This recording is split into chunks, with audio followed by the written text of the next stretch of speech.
And now he has to decide how to develop the bishop, because you don't have this normal plan knight a5, c5. You can try knight b8, which is typical also in all those Ruy Lopez. But typical, the most topical moves are bishop b7, which is slightly suspicious, and I think bishop e6, which is very typical. So we will see what he chooses, but I think this structure will give Hikaru some options to create some mess, and in a complex battle I am pretty sure he will be a clear favorite. Yeah, that looks like, okay, for now it's still too early to say which one is better. Yeah, and most of the players in the playing hall right now, they're still choosing their line, may or may not according to their preparation, because of course their opponents would also prepare against their wish, right? So let's take a look on the next board. I think it's going to be interesting, as you said, to see how Fabiano will play on this game, because he missed a very big opportunity yesterday to win the game.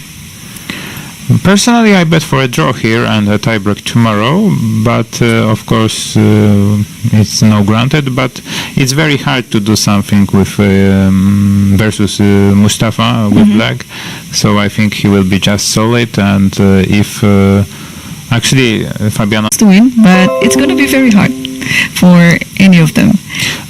Although it's a match strategy, yeah? Some people wants to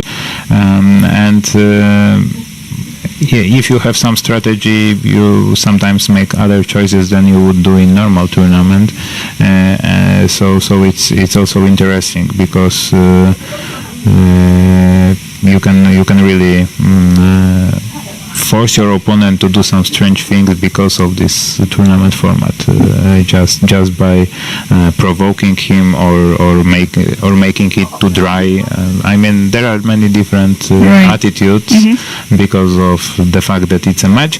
But in general, I have a feeling, I don't know if you agree, that chess players, when they have a hope for something, they want to keep the hope as long as possible. So sometimes we, let's say there are 5 prizes in the tournament. So quite often we don't go for the first prize, but it's better to make a draw and keep the chance still in the top 5. Yeah. So in the chaos, sometimes it's also like that. I am better, but if I make a draw tomorrow with a tiebreak, let's go for this tiebreak, because otherwise I can lose and I am out. It depends. Some people are never afraid, but some are afraid to take a risk, yes, and those situations when it's on the verge of winning, losing or something, it's really interesting, especially when you ask players later why he didn't go for it, because we for example see +1, +2, +3, and they make a draw suddenly, yeah. But the guy says, okay, but there is a 4th line, everything is hanging, and I didn't see this detail, yeah. So it can be very tricky, because the extra pressure is always there if you can be,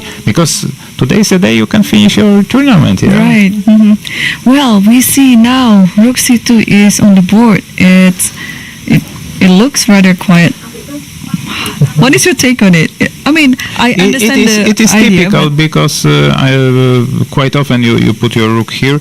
I don't know what is the next move, but this rook, sometimes it can be even attacked with a bishop, and I wouldn't be surprised actually if my knowledge is too limited to say what are details of this structure, but maybe Fabiano hopes that because of the huge number of pieces which are still on the board, maybe it's an option to overtake it in a long run. Yes, because you can go for many openings, like we yesterday seen the game of Zhu Wenjun, who went to the end game, which is like drawish for 90% of cases. Yes, and here of course it's equal position, and if Yilmaz would play very calmly, probably it would be very calm, but with so many pieces, with unbalanced structure, because we see it's not symmetrical structure, there can be many issues. If it didn't happen, of course, but it's actually a move you can do. Of course, the Rook C2 can prepare maybe even Queen C1 and some pressure on C file. There is a question if Black wants to play some A5, A4. there is another question if you should go c5. Probably not, because then your hanging pawns can be very weak if you go there. There is c6 square. Many questions, and there is no easy answer, but with this amount of time, Fabiano is well prepared, and we will rather see him controlling the game in the next moves. Yep. But what it will give, it's unclear. I will come back to the Magnus game if you don't mind, because there are some developments. We will just go back. Sure. And that's what I kind of maybe not predicted, but I thought that it's one of the lines, yes, that after g4, Magnus went for that what is the main line. So this, allowing e6.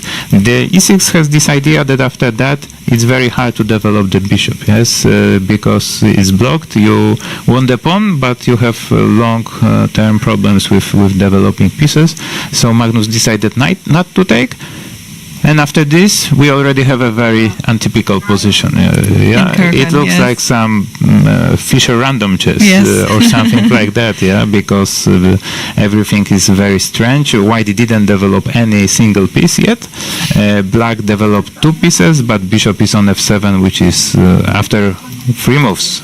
Out of 7, so pretty much, and it's a very, very original position.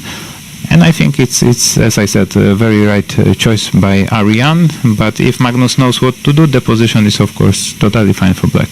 Yeah, I think it's also in Magnus's favor to bring his opponent into the woods, because as you said, this is quite like a Fischer random position that is very untypical for the Caracan opening. And I think we will be expecting a very interesting battle on this first board. Yeah, totally. Though, if Magnus played it pretty quick, because he didn't spend like ages, he was more or less familiar with how to put the pieces, and maybe Ariane expected a bit more from this opening surprise. I'm not sure, but it might have gone much worse for Magnus if he would be unfamiliar with the typical solutions in this position. Right. Jan, nie pomniesz ci? Let's do it. Yes. The former challenger is having white versus another local player, Rauf Mamedov.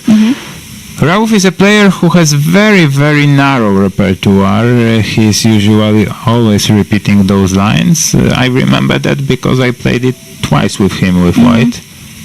I actually won both games, so good for me. Good for you. Yeah, but he, of course, has enormous knowledge in those positions, and I didn't win the games because of the openings. Later, once I was even lucky. But it was easy for Jan to prepare. He checked the games. He might have decided, okay, I go for this. And what he got, it's actually... that's actually what I did with Rauf, I think, but I didn't take. I think I played knight c3 or something like that. Anyway, this structure is interesting, and a very typical move a4 to grab the space, because if black puts like this, it's very hard to do something, and Jan was very quick to play a5. Now you cannot block the queen side, so white should be always having some hopes on the side, and I really enjoy white's position. This pawn seems like a weakness, and it won't be easy to solve the problem. So I think Jan has promising position after just 10 moves. Maybe it's not better, but he clearly knows what he wants in this game. Yeah, the theory has developed a lot on this line, and e5 is, I think, one of the current trends against Rosolimo these days. So we will see what Mamedov Rauf has in his repertoire, because, well, the interesting fact about the World Cups and such prestigious event like this, that you check it, but your opponents also might have checked it as well. Exactly. So sometimes it's better to check those tournaments which are not the most important, so that you have a bigger chance to surprise your opponent. If there is someone playing nice idea in a local tournament, then why not to copy it if it's a good idea? Yeah? True. Because everyone will check what Jan Niepomniachtchi did, but not everyone will check what did X or Y. Yeah. So I mean, it's just different approach. Yeah. But of course, if you check and your opponent doesn't check what happened on the World Cup, then you have an upper hand usually. Yep. Well, as a chess player, you have to keep updated yourself about the current opening trends and novelties, of course, whether or not, or they're not necessarily bad or good, but you just have to know about them, right? Well, nowadays, you mentioned novelties. Nowadays, I think no novelty is a huge surprise. Usually, those novelties are only made in order to get a game, but getting a game doesn't mean you are better. You just have a position which is less known, is not forced, is giving options to and we are all heading into getting playable positions, and so that those novelties are interesting, but they are not usually giving that much, like in the good old days that you played a novelty which wins a game. That's true. Yes. It that no longer happens that you win a game because of some strong novelty. I mean, at the top level. At the top level, yes.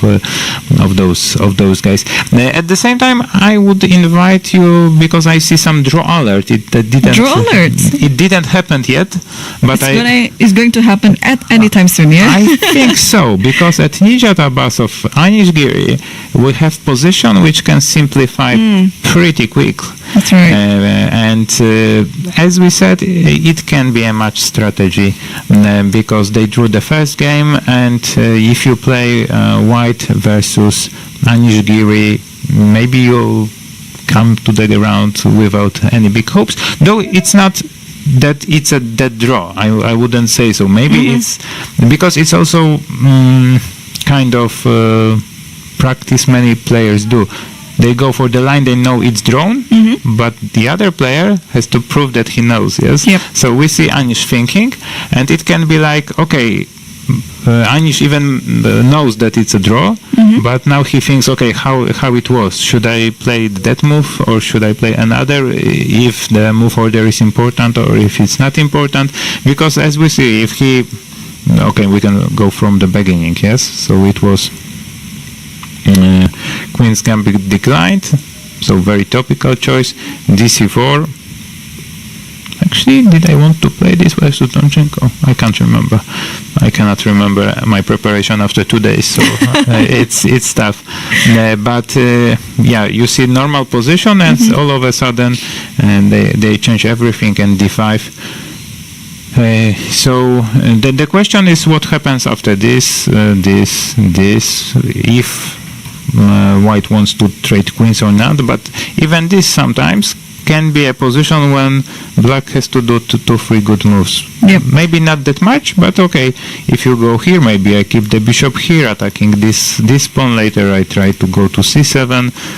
Maybe some small plus, maybe not, I don't know, but Anish doesn't blitz out his moves, so there is something like it most likely shows zeros if you put it into engine, but zeros differs, yes? Yeah. There can be zeros when you give perpetual, then there can be zeros when you have to go to the rook endgame pawn down and you have to defend it, so that's why I think Anish spent some time here, because I mean, I am totally sure black is fine here, but you have to be precise. And he's taken the pawn on d5. We see it on the camera. Okay, he had to.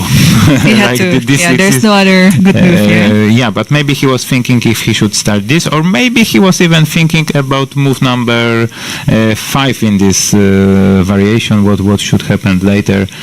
Because there are even some players who prefers not to make obvious moves immediately, because they believe that they can calculate better than the opponent, and they want to play the unobvious moves quickly, thinking at the moment of obvious moves, which is also quite tricky for the opponent. Yep. So Anish has taken twice on d5 right now, and Abbasov is thinking... he's thinking about... taking it with the queen or bishop. Because I am pretty sure both moves are having some venom. And personally, I think even taking with a queen might be more challenging for the black pieces. But as we already said, it's very drawish. Symmetrical pawn structure. Quite often you can just simplify it until the total draw. So if other games are not more forced, it can be the first one to finish. There can be also another draw alert on board number 6. Yeah, but actually, if Wesley so goes for something like that, I wouldn't say it's so easy. I think he has something in mind, and I am not sure, but I think I've checked this for white. It's a Petrov. It's a Petrov. Bishop d3 and knight c6. It's funny that taking the knight doesn't give anything because d5 and later e4. So it's not that white wins a piece for free. So he went for this. And it looks ridiculously stupid because white gave a pair of bishops and so on. But there are some tricks, yes, because king is here, because you can give, for example, after this, maybe I give a check, which some people forgets about. So maybe it is a question of few precise moves for black, but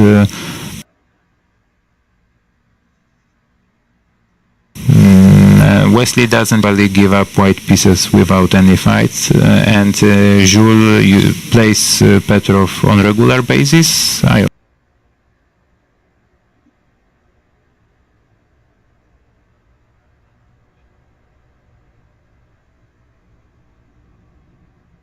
also played with him with white and lost. It is no surprise for Wesley that it is on the board, and he surely has some little idea. And Bishop f5 is on the board, I think, and now it's a question if you give a check or if...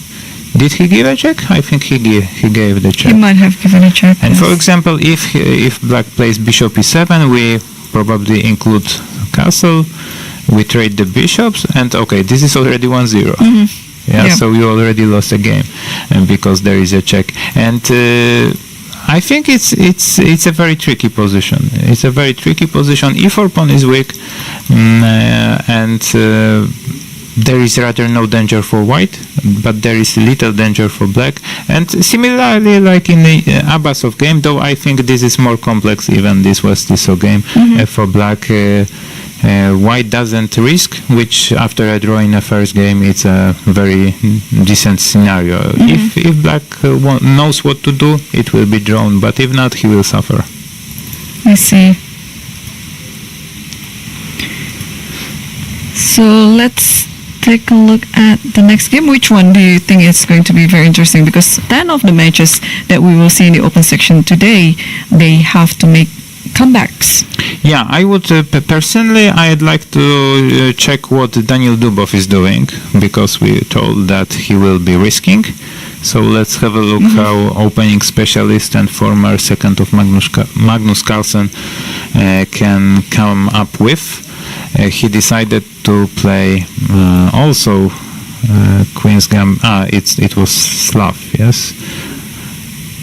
This, and castle, bishop d3, c5. I think it's what is Dubov's idea, because it is very untypical for that position.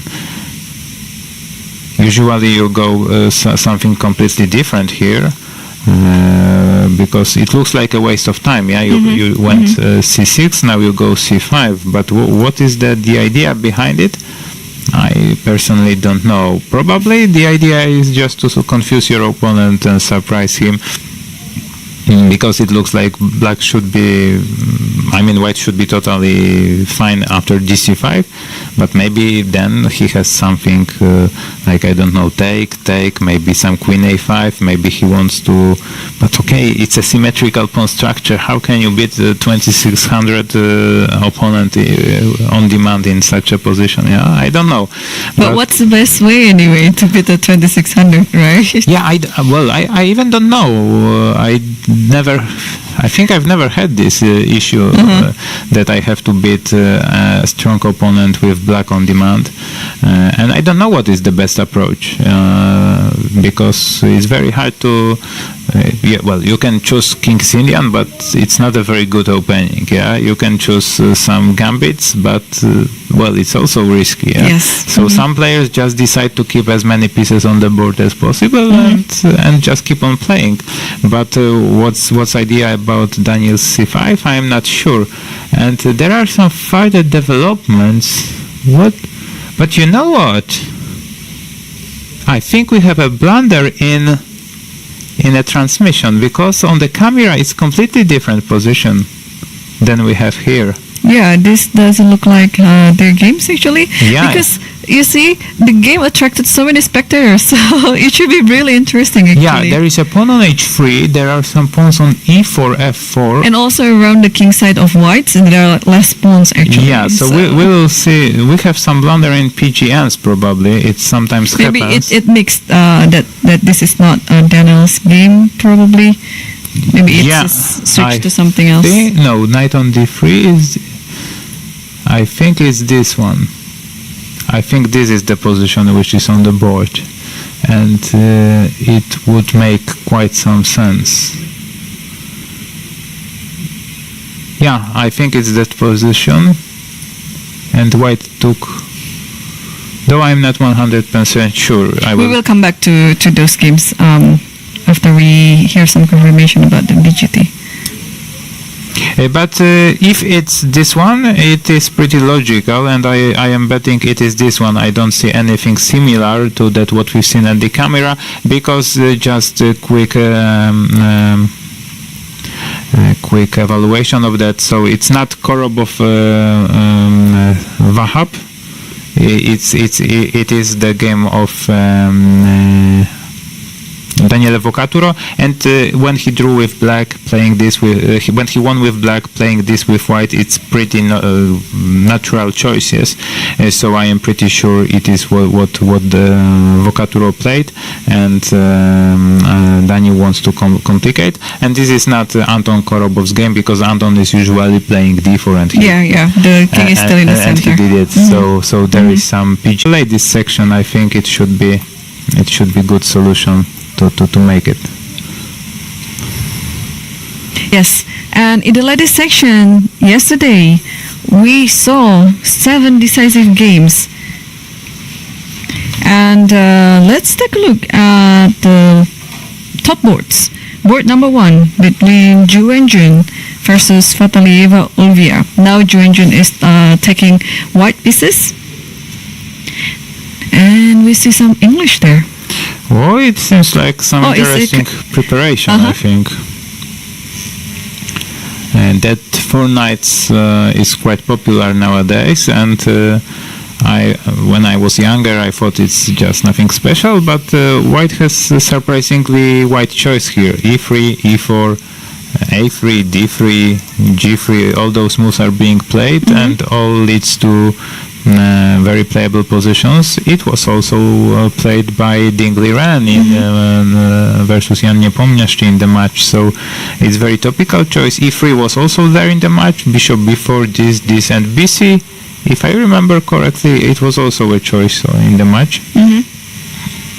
Here you can play e4, or you can make a castle. She decided to go e4, this f4. And it's already a very interesting battle, because you probably has to take. But for example, structure like this, it's something what I am always looking forward to, because As white, yeah? actually with both colors, With both colors. but here I would rather personally take white, because it's very interesting. Yes, white structure is very untypical. You have two bishops. One is this one is actually pretty stupid at the moment. Yes, because I mean what it can do. But if it at one day goes to g5 or to b2 or a3, it depends what is the development of the game.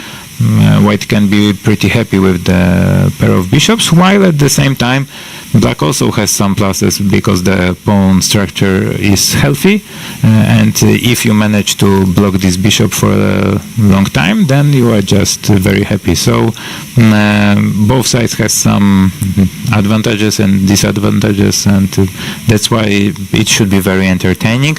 But of course, if Zhu Wenzhun is white, I'm pretty sure she will be seriously pressing in this game. Yes, but we see also on the second round, Zhu Wenzhun is not hesitant to take the match into tiebreak. So, what do you think? Yeah, about I was game? extremely surprised that she went so easily to the tiebreak with Eva Repkova, if I remember, yes. because Eva Repkova is half-retired player. I thought she actually quit chess, and I was extremely surprised to see her, because she was an organizer of European Championship in Slovakia 2 or 3 years ago, which is pretty uncommon that you are both organizer and a grandmaster who is fighting with a world champion. Yeah, she also used to be the chairwoman for the Fide Women's Commission. Exactly. Yeah, so I agree that she's almost retired. yeah, but nonetheless she is capable of playing course, a very yes. strong player. She drew 2 games in a classical part, and tiebreak also didn't go so easy for Zhu Wenzhun. So I mean, huge respect for Eva for making it that tough for a world champion.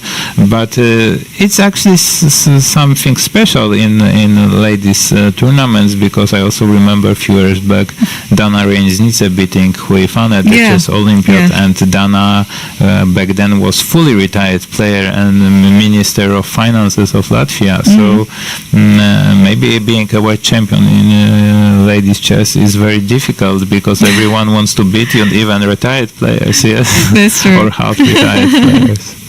Yes.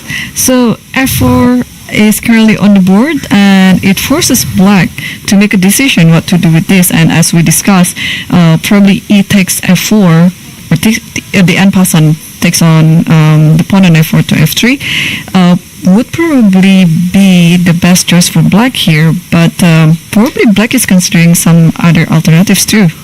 I am wondering, because maybe the main move is not actually f4 but f3, and that's why she's confused. But sometimes it's funny that in those structures, if such a position appears, it's not so great, because this pawn structure is not very good for white. I am wondering if it was a surprise for Aulia or not, this move f4, because it seems pretty much like the only move to take on f3. I would be surprised if she would come back, because I mean the pawn here is very weak. You can go g4 after take. I mean it's probably maybe even lost position, because white will build up very, very strong center, so that wouldn't be recommended. But as long as she thinks, you can be afraid that she is considering other options in a pretty obvious position. So that's a difficult moment for her. Yes. So while we're waiting for Aulia to decide what she's going to do on this position, I think we can see the second board of the women's section. It's between Divya Desbuk versus Gorchkina Alexandra, and Divya is in a must-win situation because yesterday she lost the first game. After the opening, I would say her mission is kind of mission impossible, It must be very, very difficult to make any harm for Alexandra Goryachkina in this type of position, which is not anything but calm positional chess, and we are on the Alexandra's ground. She should be feeling very, very confident. But okay, when your opponent has d5 at the repertoire and those solid openings, it's very hard to make surprise. But maybe Divya should have looked for something else, because I really doubt young, much less experienced player can do anything special in this structure versus such a player as Alexandra. So I think it should be under control of Alexandra throughout all the time of the game. I see. I would personally go for something else in such situation, like looking for some. I really prefer what Arian Tari did, like some crazy chess, looking for some uncommon positions, then going into well-known structures which are no surprise for Alexandra. And I think. That's what I thought, that Divya has very limited chances, but if she proves me wrong that she can beat Alexandra, then of course I will regret saying that. well, unfortunately, not all players can be as flexible as the top players. I mean, maybe what Divya wants is to play something like that, but maybe that is not her style, and instead of going different style, something that she's not unfamiliar with and maybe can backfire, so she chose a solid approach like she normally does. Well, I don't know what kind of player Divya is, so I cannot say what... Oh, what is this game which you see? I was just randomly scrolling this Nihal Sarin and Deak. Okay, because it is the game I've played in this tournament, this line twice, so that's why I was wondered. But what I wanted to say, that Divya is, I don't know what player she is, but in general, that what you told is very important. When you are a young player, I believe you should use your chance and play as many different openings as you can imagine. Even if it's not always good for your results for a moment, in a long term it will help. You will benefit from playing different kind of positions, even those you don't really like, because you learn. You know different positions, you know different structures, and in a crucial moment of White Cup it can be very useful to know something else, so that you can see, okay, my opponent is not doing very good in those structures. I am maybe not an expert, but I will go. I have some experience. So that's what is very difficult sometimes, because, for example, you are a very good player in Rui Lopez and you score 1 point after another. But it wouldn't be bad to try some Queen's Gambit declined with white just for a try. Yes, maybe you won't win your game in a category under 10, 12 or 14, but when you will be 20, you will thank yourself that you invested in your development by playing new positions. So it's always a question when you should invest in your successes or long-term gains. Yes. Yeah, that obviously has pluses and minuses as well, because for some players they think that why should I not focus on my current openings? Yes, strengthen my current openings. But also for some players, they might think that, oh, I should widen my repertoire because I cannot just live by with my current repertoire. I should have a few more. So there's always some pluses and minuses in that sense, and I'm sure each player in this competition, they are very capable in knowing what are their priorities. Yeah, but what you also mentioned is that world's top players are capable of playing everything at every moment with every opponent. They just are very flexible. It was not the case several years back, but nowadays all the top players are just playing everything, and it's extremely important. Actually, I believe you can't belong to the world's elite if you are not capable of playing everything. It's just limiting your options. Yeah, I have a good news for you from a game in the open section. It is a must-win situation for Donchenko versus Parham Maksudlu, and there is a rook lift. I remember how you like the rook lift, and we can go there, of course, no problem. And it's a very untypical as well, but it's very interesting. It makes the game really interesting right now, because there you go. We will have it soon on the screen. Yeah. Actually, that's a very interesting match, even more interesting than I expected, because yesterday Alexander was much better with black. He was doing extremely well, but maybe because of tiredness after tiebreak, I don't know, he in a very promising position just lost control, and at some point probably he didn't want to make a draw, because, well, his position was really extremely promising, and later he even lost the game, so now he has to fight back. And yeah, when you told rook lift, but okay, Parham decided to go for a line which is very unpleasant. This is to fight for a win for white, yeah? Yeah, that's I can't remember, it's Semitarash, I think the name.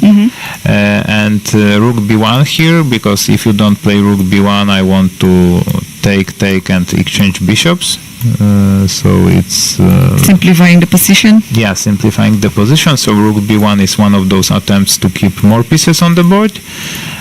But of course this h4 is probably not the most typical move, because typically you just develop the bishop, you make a castle, and you enjoy your life. But usually it's not anything special for white. But this, I admire this. You admired this move, yeah? Yeah. You have to win. You go. I mean, even if objectively not good, but maybe it's a topical move now. I don't know. I didn't follow the theory of this line lately, but I really like it. You just go all in. Why not to rook h3? And rook h3. No, but it's really appealing. The only problem is that Maksudlu has 1 hour 30 minutes. Yes. So he was maybe familiar with it. Which is and it means that it's probably a theory all the way here, yeah, rook g8, because if you play this, maybe it's already very difficult, yeah, this e5 or something. No, I don't know. No, this bishop e4, this bishop e4. So some bishop d3 we do play, then e5 stopping it. And for any initiative, we just do nothing, no? Okay, that's probably too much. I don't know how sound all those ideas are here. But maybe you just play bishop d3, yes, and you prepare that. Because, for example, after this, yeah, it's probably winning. Yeah, takes an e5 now. And now bishop is here, there is no bishop e4, and we are just in time to create those mating threats. But Parham, he played confidently. Yeah. Okay. He always plays. So he is a very strong player. But rook g8, and he says he is under control. Though I think white has some prospects still. Parham being in his prep, it is not too great news for Alexander. He probably hoped that the opponent would be surprised, because being surprised by such a lift, it's huge danger. But if you know what to do, then you are not shocked by this attack, and you can parry it out. And actually, maybe it's quite likely that black will win that game, because surely Alexander will go all in. Yep. And Parham is very good in calculations. I think he's also very good in complex battles. So it can be that he is better prepared. He has 30 minutes more, and he is all ready to win if there will be a chance. So not an easy task for Alexander. Yeah, not an easy task indeed. And just a little intermezzo there, Matthews.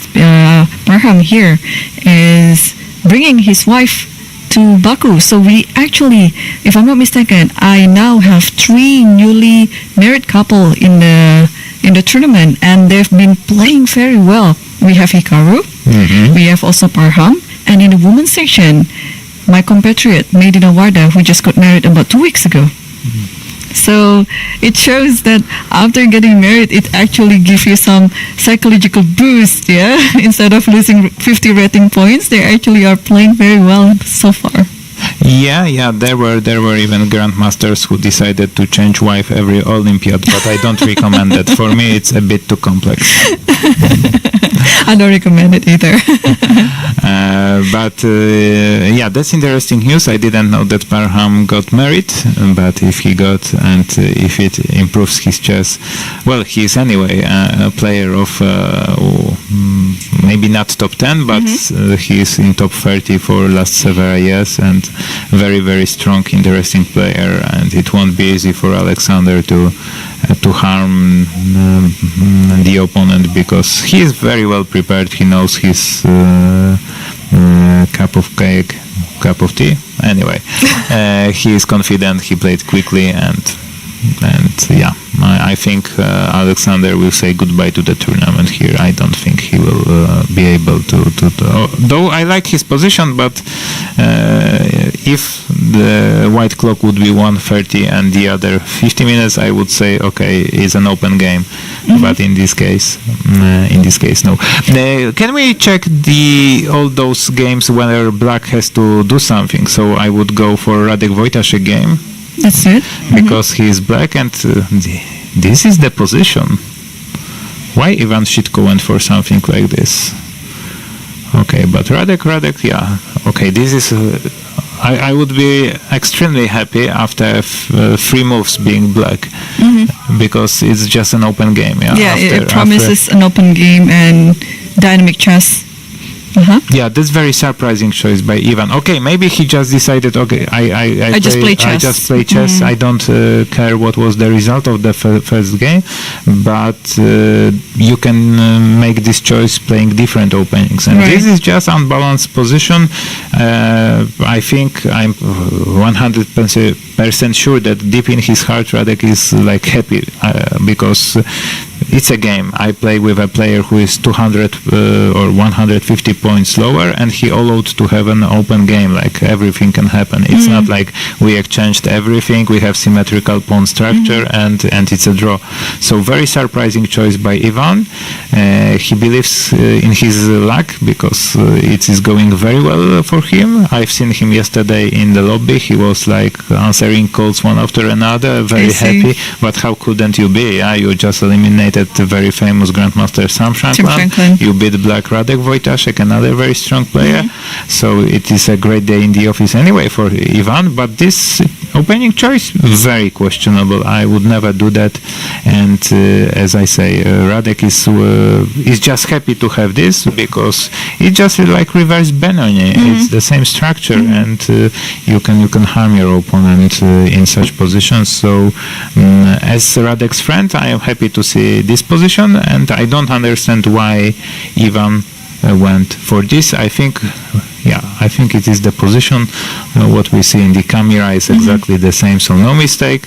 And